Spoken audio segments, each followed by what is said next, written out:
You're listening to Talking to Teens, where we speak with leading experts from a variety of disciplines about the art and science of parenting teenagers. I'm your host, Andy Earle.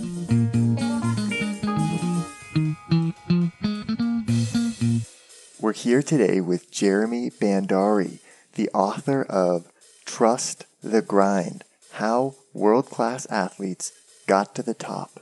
After spending some time working at ESPN, Jeremy decided to write this book. Jeremy interviewed some of the best athletes in history to learn their keys to victory and found research that backed up what the athletes were saying. Really excited to talk to Jeremy today about the lessons he learned from some of the world's top athletes, about how they became successful, about what they learned from their parents, and how their experiences during their teenage years set them on the path to success. Jeremy, thank you so much for taking the time to come on the show today. So talk to me, what got you into doing all this stuff? Yeah, so I guess a brief overview would be I started following my graduation from college at UMass. A month after graduating, I actually got offered a job at ESPN as a sports researcher. I'd always been heavily invested in sports, super passionate about athletes. All my role models were athletes and whatnot.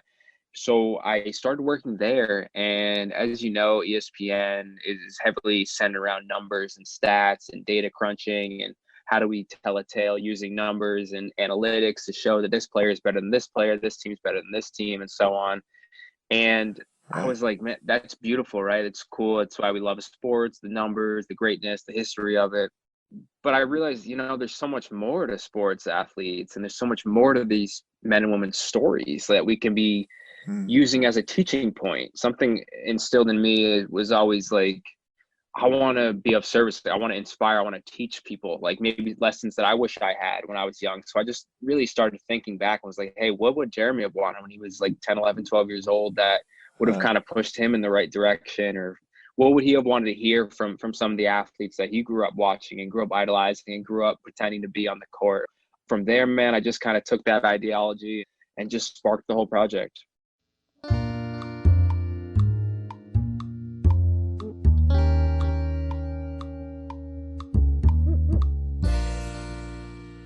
So I thought there was a lot of great lessons in here about, growing up. One thing you talk about is Chipper Jones. He's got something where he talks about being a parent himself and trying to instill the same lessons that his mother and father taught him.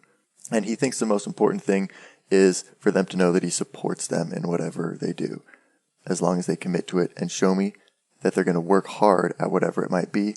I try to simply teach them that hard work will always pay off, whether or not you get the desired results. That was a fantastic, as you know, it starts out the project. It's to the first thing, in my opinion, if you're looking to be happy, if you're looking to be successful, well, let's start out with what in your mind, you close your eyes, you dream. What is it that you actually aspire to be? Who do you aspire to be? Like, where do you want to live? What car? What do you want to accomplish while you're here? And that's why I like to introduce the project off with like, hey, let's set goals. Let's draw the curtain back. Let's find out who you are from a personal level, not what your parents want you to be, not what the teacher says, or who do you personally want when you look in the mirror? What do you see?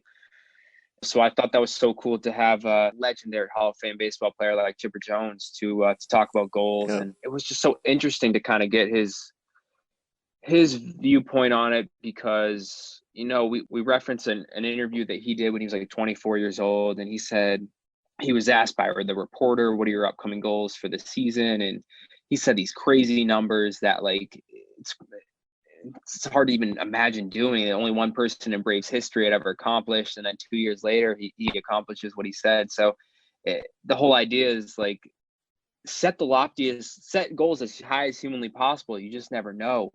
And when you say them out loud, it gives you courage, it gives you confidence. People are going to follow up with you on them. So when you're a parent out there, a kid, like just set this time to like really find out what that particular individual wants to do, and it's going to change as you get older. But aside from the actual setting goal stage, the thing that Chipper didn't know was he credited his parents with a lot of his success. They saw obviously the baseball talent at a young age, and they sent him off to a private school, I think in the 10th grade. This esteemed private school where not only the education was better, but the play on the field was increased. So that just gave him another opportunity to better himself, not only in the classroom but on the field. So to have that support around you is just priceless, and it's very important that you recognize that. And it's great that Chipper notices that, and that he's there now. He's in that stage of he's raising kids, and now he's the one who's saying, all right, what are they good at? How can I put them in the right position? And it's just so great. So parents, be supportive, and kids, be open to when your parents are supporting you, because they know a little bit more.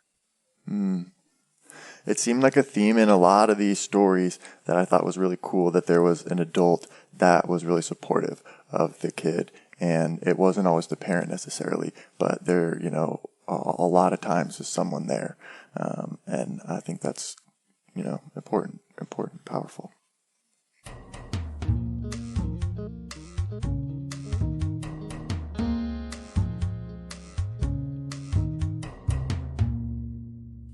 Okay, so then you've also got a story of this guy, Gary Player, and he's really amazing golfer.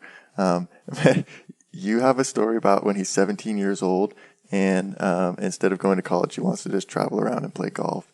And he tells his dad, and his dad disagrees, but he still goes and buys him a set of golf clubs, and actually takes out a loan in order to buy him golf clubs. So I thought that was like a really cool story about, believing in your kid and letting them make a choice even when you think it might be the wrong choice, but still supporting them in it, which is really cool to do. Yeah, I thought that was interesting as well, where it's like, obviously when you're 17, there's a lot more flexibility you have as far as your career path. You can't, Sure. for the most part, you're allowed to kind of take chances. And I think his dad really recognized that, where, hey, this kid's got a dream. Who am I to deter that? Deter this individual from doing what he really wants inside. It's just so awesome to have parents see that, and not only see it, but embrace it from a leadership standpoint, to really harp in and hone in on what that person wants to do, and being of service, not directing them, but letting that kid kind of pave his own path, and just being there. Hey, I can do this for you. And obviously, he bought him clubs, and it helped him out a lot. But it's just cool to see a parent kind of, instead of being the one to provide advice to, they're listening more. And I think the better we no, you need to do this. No, you're doing that wrong. Right. The more we listen, it doesn't matter if you're a kid or parent, the better off. So just hearing people out and letting them express who they are, because at the end of the day, people are who they are. And if they express a certain way about an adoration for golf and an adoration for whatever sport it is, you got to embrace that. You got to accept that, and you got to go with that, because that's just them being exactly who they are. It's not someone pushing them in a different way. And the more natural we feel with our thoughts, or the more natural we feel with our actions, the better off we're going to be in life. So it's just really good to see parents being supportive and being there for their kids.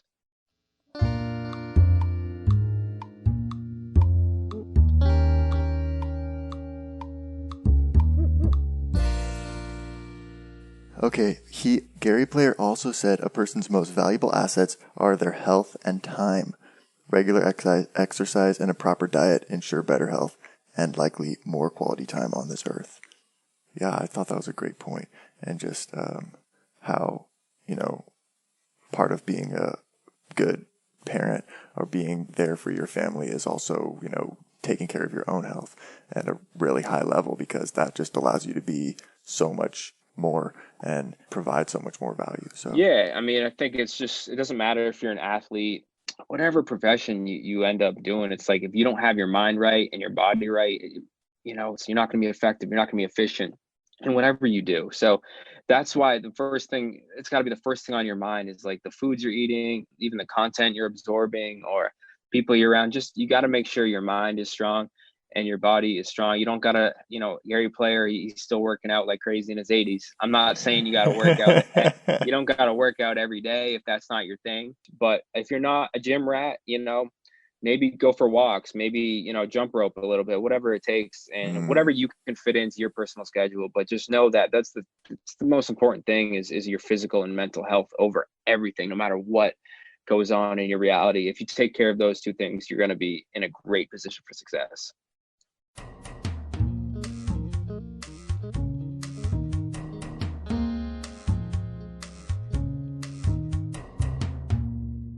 One thing I really love is when we get brands here to talk about that are perfect for our audience. Prep U Products is one of those brands. These guys really get it. Prep U is giving teen guys a real all-natural option when it comes to deodorants, soaps, body washes, and shampoo.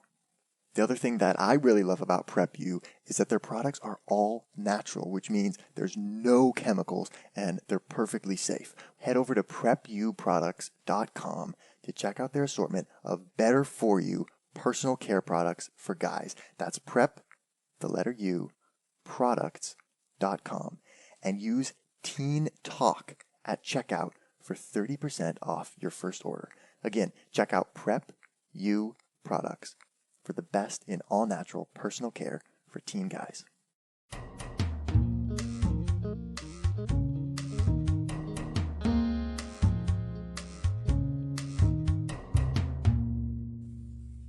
Okay, this is awesome also. Dina Castor is talking about how to handle high-stress scenarios. And the number one piece of advice is, she says, give yourself the advice you would give your friend or sister. Tell yourself, it's just a driving test. The worst case scenario is mom will still have to drop me off at school, or maybe I can have a friend take me. And I think it's so important because, especially as a teenager, because it's so easy to just think everything is so important that, that I think is profound as her first piece of advice is just what teenagers need to hear so often.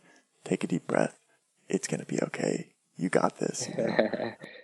Yeah, I think that was so cool of Dina here's someone who's won medals in the Olympics and these marathon records.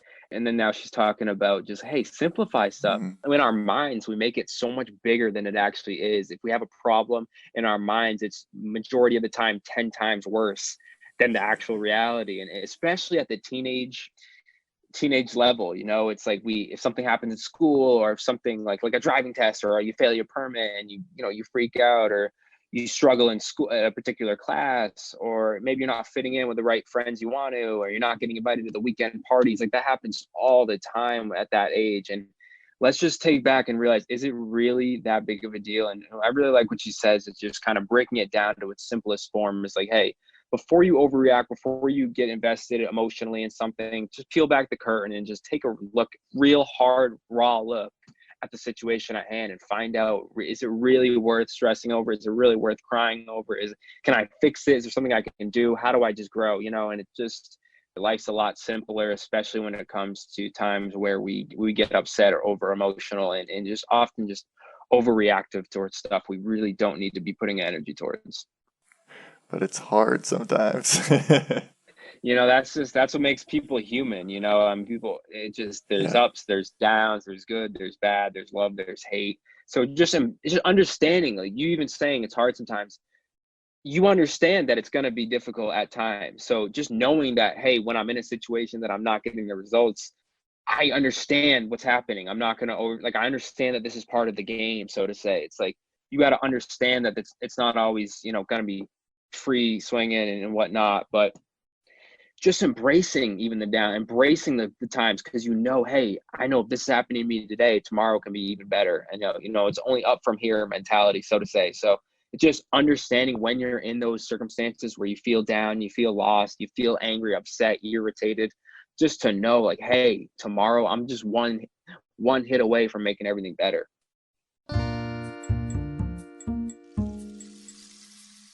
It's similar to what you heard from Luis Gonzalez. He says one of his biggest pieces of advice is, when you fail, keep going. That's really it. If you make a promise to yourself that you'll never give up, you will eventually succeed. Yeah, I think the key, and especially when it comes to failure, society puts such a negative tone on the idea of not getting the results you want, like the first time around you do something. Like, how rare it is to try something and it immediately works exactly how you Hey, want it's it, right? working. You know what I Yeah, mean? It's right. like society has instilled in us that if you don't get the results you want, then like, oh, you can't do this anymore. You screwed up. And it's just the most irrational way of thinking, where it's like Mm, it's just part, like he said, if you just keep trying, if you keep going, like we reference an at bat he had against Mariano Rivera, the arguably the greatest closer in baseball of all time. And the 5 previous times he faced him, he couldn't hit it. He got out every time, striking out, barely making mm, contact, like not being able to even see it well. And but that doesn't stop, doesn't mean, when his time's up in the order, it doesn't mean coach, I'm not ready. It's like, no, it's like, I want this, give me the bat. Just because I fail 5 times in a row I doesn't got mean the this. sixth time is going to be the same. Like, and that's the mentality you need. I think the best way to go about it is just explaining to kids, coming up with thousands of examples and instilling in them, hey, like I think we referenced Albert Einstein failing, and all these people. Like if you just Elon Musk, I mean, there's so many people that like talk about, hey, I failed so many times. And then by the 100th time or the 6th time, everyone's going to fail, succeed at different times. But it's so rare that someone just picks it up right off the bat. And it just, the more we instill in them and just teach other, I mean, it sounds crazy, but the most successful people in the world have failed tremendously. And Yep. it doesn't add up. But if you really take a look at their careers, there's always something that at first it didn't work for them, or maybe they didn't get recognized. And, you don't just get 1 million followers overnight and whatnot. It's like, it's a gradual Right. step. And I think it's just so important. We just, hey, let's take a bunch of examples and just constantly fill their brains with, hey, this person failed so many times. So that way we don't look at that Mm. failure, F word as like this negative form, so it's just kind of changing the narrative.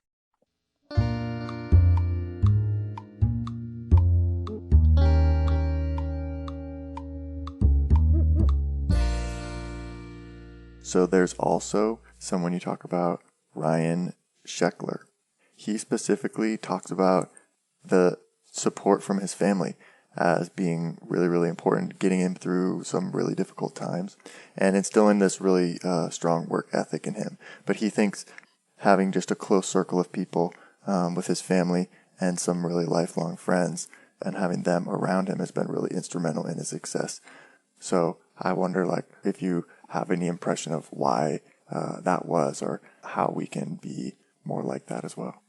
Yeah, I think for any teen out there, I mean, if you take Ryan's example, is just he found out through his experience that a couple real ones are better than a bunch of, sort of quote unquote yes men, Mm, so it's like the best way to aid teenagers in terms of relationships is just really just, maybe write down friends and write down who they are, and what they mean to you, right? And like what does their energy when you're around them, what does that mean? Is it someone who makes you laugh? Do they lift you up when you're down? Is it, hey, they're really good yeah, at sports and I want to be good at sports, so I'm going to surround myself with them? Like, what is it about that particular individual, that teacher, that coach, that friend, whoever, that family member? It's like, just get a piece of paper, write down what that person is and what that means to you. And it's going to be, it can be something silly. Like I said, like, hey, they make me laugh, that's why I want them around me, or it mm, could be something massive where it's like, hey, they're really smart in this category and I want to be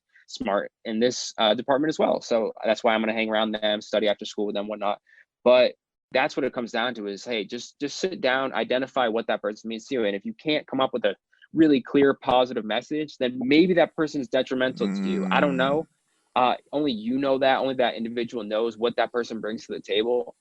But really yeah, take that, set aside, that takes what, 5 minutes? I mean, come on, write down, and it'll be fun. You write down, you realize things you don't even know. It's like, oh my, I didn't even know that this person is in my life because they always lift me up when I'm down. Like, that's such a good trait. I'm going to tell them that, and it's all about spreading good. yeah. If you want to be good, you got to spread good. So that's a really good, valuable lesson that I learned. And I think it's cool that Ryan touched upon that stuff.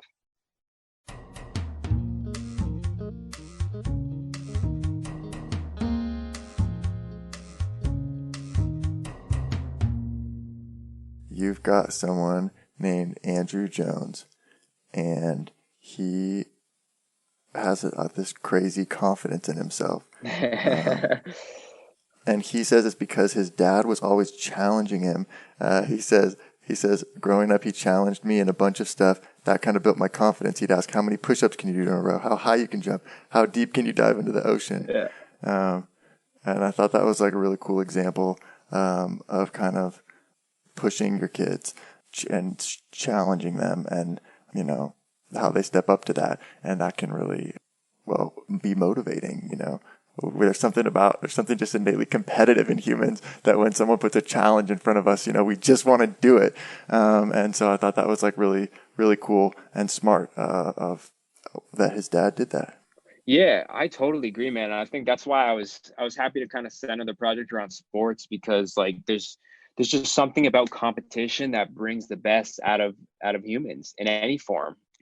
And yeah, in terms of Andrew's upbringing, I think that's something that any parent should really look at and embrace, right? Where it's like, hey, the first, 8 to 10 years of a kid's life, really, that's what shapes their subconscious, and that's what shapes their brain. And you only are what your surroundings have given you. So it's like, if you grow up with that whole message of like being challenged and trying to reach a goal, and even if it's setting, hey, I bet you can't swim to the pool, the end and back in a certain amount of time, or hey, can you do 50 jumping jacks or 25 push-ups, whatever it is. Like, if you're doing that as a kid, and you're immediately instilling into that girl or boy, like, hey, I'm going to compete, I'm going to try to win, and I'm going to try to, reach this goal no matter what. And it's like, if you instill that at a young age, as they mature, that's all they're going to know is competition. And as you know, competition, like I said, brings the best out of people in work, in school, in business, whatever. So it's like in sport, of course. So, as he's ready, as he's getting to the MLB, that's all he's thinking about. And even when he gets down, he knows like, hey, I've been here, I can do it. I've been challenged before in a bunch of different things and I've succeeded. It's no different now. Just because the lights are brighter, that doesn't mean I can't succeed. And it's like I said, it's simplifying, taking that page back and saying like, hey, I remember being challenged by the amount of push-ups I could do by my dad. So why is that? Just because this pitcher has challenged me, there's no difference. It's the same. It's just a challenge. So just understanding, like I said, just because if the lights are brighter, or there's more money on the line and whatnot, it doesn't matter. It's like, you got to have that mentality that you can do anything you put your mind to through mental preparation, as well as, of course, physical. We're here with Jeremy Bhandari talking about how world-class athletes got to the top and what lessons parents can learn from them. And we're not done yet. Here's a look at what's coming up in the second half of the show. As we know, through social media, through the news, it gets so hard. Comparison is probably the hardest thing that everyone struggles with. It doesn't matter who you are, but it does no good to put energy towards thinking about someone else's path, unless it's in a positive light. It feels great to be happy for other people, and I think that's the only way it should be embraced. It shouldn't be like, jealousy or envy. We know that jealousy and envy lead to negative emotions and feeling bad about yourself. So why even go down that lane? Every time you wake up, you have a chance to do something great.